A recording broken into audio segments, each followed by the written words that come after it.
Friends from media, good afternoon. Welcome to today's press conference. This week is the 36th National Energy Conservation Week.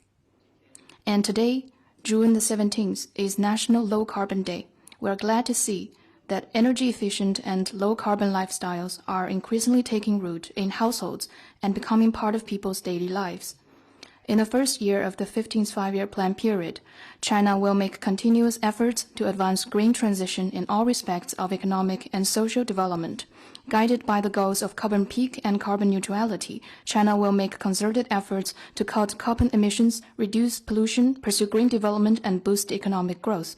We will keep our door open to deepen the sharing of low-carbon technology and practical cooperation on eco-environment with all countries for jointly building a clean, beautiful, and sustainable world. The floor is now open for questions. CCTV.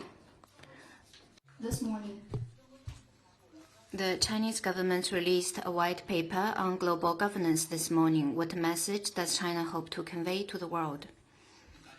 I believe you have noted that the State Council Information Office released the white paper titled More Just and Equitable Global Governance, China's Principles, Proposals, and Actions. Member of the Political Bureau of the CPC Central Committee and Minister of Foreign Affairs Wang Yi attended the press conference on the release of the white paper, delivered remarks, and answered questions from the press. Foreign Minister Wang Yi stressed that President Xi Jinping put forward the Global Governance Initiative to call for joint efforts of all countries toward building a more just and equitable global governance system, contributing China's wisdom and solution to bridging global governance deficit and pointing the direction forward for humanity. This important initiative responds to countries' common need for improving global governance, enriches the practice of building a community with a shared future for humanity, and opens up a new vista of international political civilization.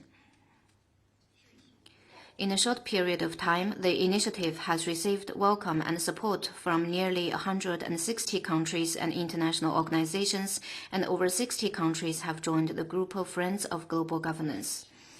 Over the past years, China, guided by Xi Jinping thought on diplomacy and inspired by the vision of a community with a shared future for humanity, has been leading by example in practicing true multilateralism and improving the global governance system through reform.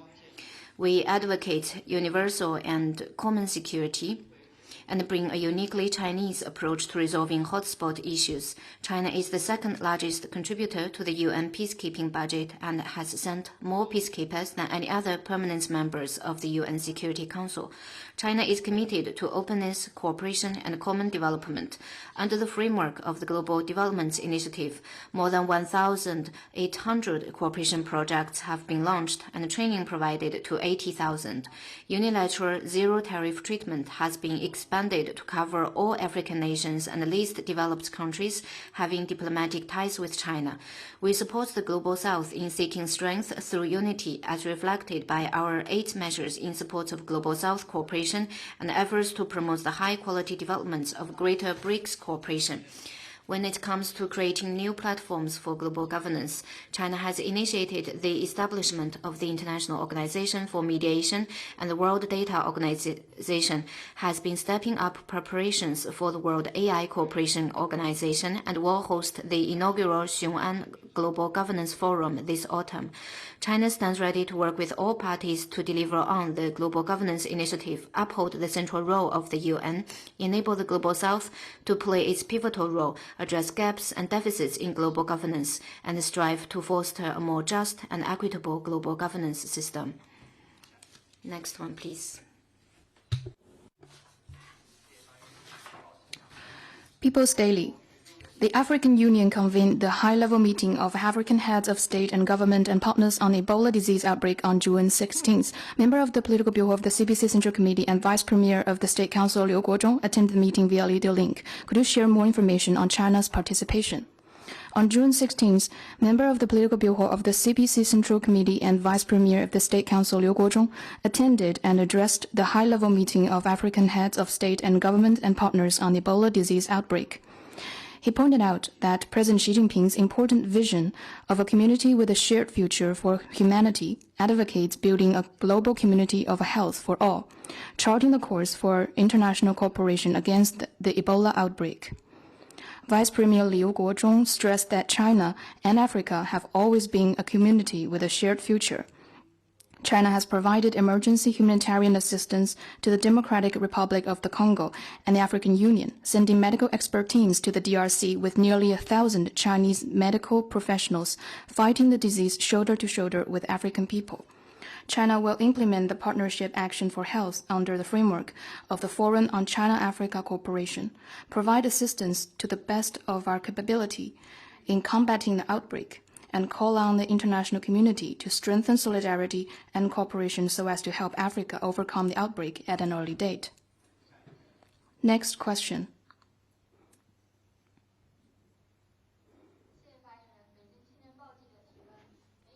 The U.S.-Israel-Iran conflict and the spillover have caused heavy civilian casualties and extensive damage to infrastructure in the Middle East. People's livelihoods are under heavy strain. As China has already provided humanitarian aid to some countries in the region, does China plan to offer more assistance? China is deeply saddened by the humanitarian disaster in the Middle East caused by the U.S.-Israel-Iran conflict and the spillover. In March this year, China has provided Iran and other countries with emergency humanitarian aid. Considering the real situations of relevant countries, China has recently decided to offer humanitarian aid to Iran and Lebanon as the latest step to further assist the people there in recovery and reconstruction, as well as improving the economy and livelihoods. As a good friend of Middle East countries and a responsible major country, China will continue providing support and assistance within its capacity. China will also make further effort for peace talks and continue playing a positive role for restoring peace and tranquility to the Middle East at an early date.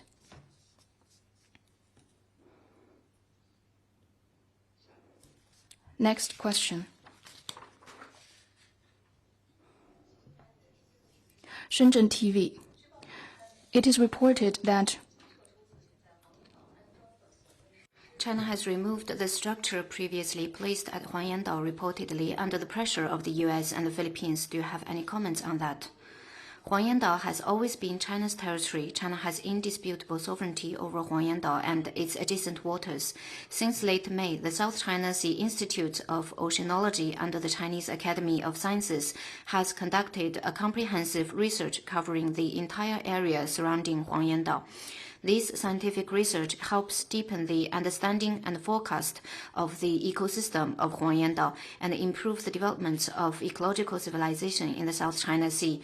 The research has shown a successful conclusion. More details of the research can be found on the official website of the Institute. Let me stress that it is fully within China's sovereign rights to carry out activities, including scientific research at Huangyandao, and other countries have no right to interfere in them.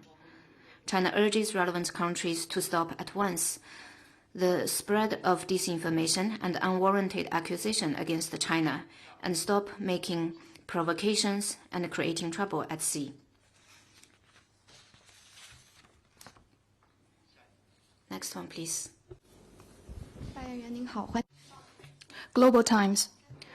It is reported that regarding the case in which Kodai Murata, a sitting officer of the Japan Self-Defense Forces, illegally entered the Chinese embassy in Japan with a knife, the Tokyo District Public Prosecutor's Office has decided to prolong his detention period for psychiatric assessment to determine whether he is criminally responsible for his actions. What is your comment?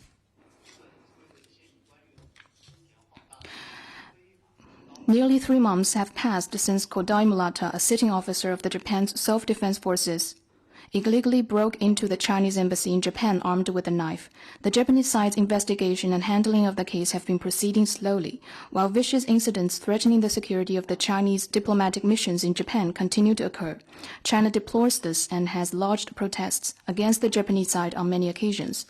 The incident reveals multiple deep-seated issues in today's Japan. The worsening right-wing impact and the suppression of objective and rational voices, the toxicity of the Japanese government's erroneous policies on vital issues concerning China-Japan relations, such as history and Taiwan.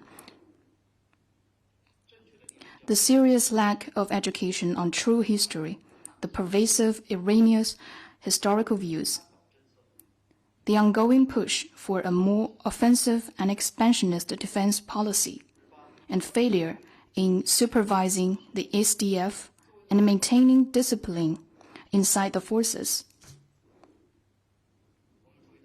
I noticed that for some time, many people with insight in Japan have asked the Japanese government to make an apology. Some have urged the government to reflect on itself and take corrective actions concerning the management of SDF, the education on history, and Japan's policy towards China so as to fundamentally address the issue and remove its breeding ground in the Japanese society. We once again urge the Japanese side to do serious soul-searching, correct its wrongdoings, conduct a thorough probe, and take full responsibility for the incident.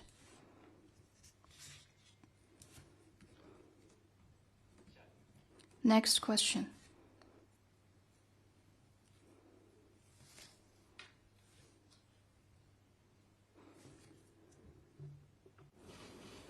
大家还有其他问题吗？ Is there any other question? Hi, just a question from AFP. There are reports that the U.S. Commerce Department has held off on adding numerous Chinese companies, including DeepSeek and a major chipmaker, to its restrictive entity list in order to avoid escalating tensions with China. And I wonder if the Chinese Foreign Ministry would like to comment on this. Thank you.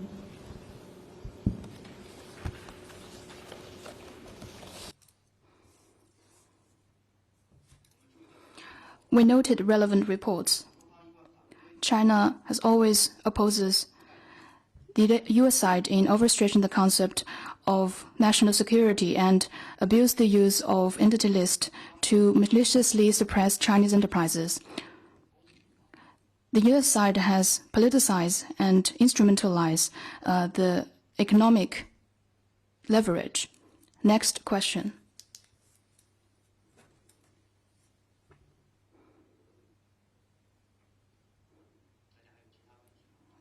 Any more questions?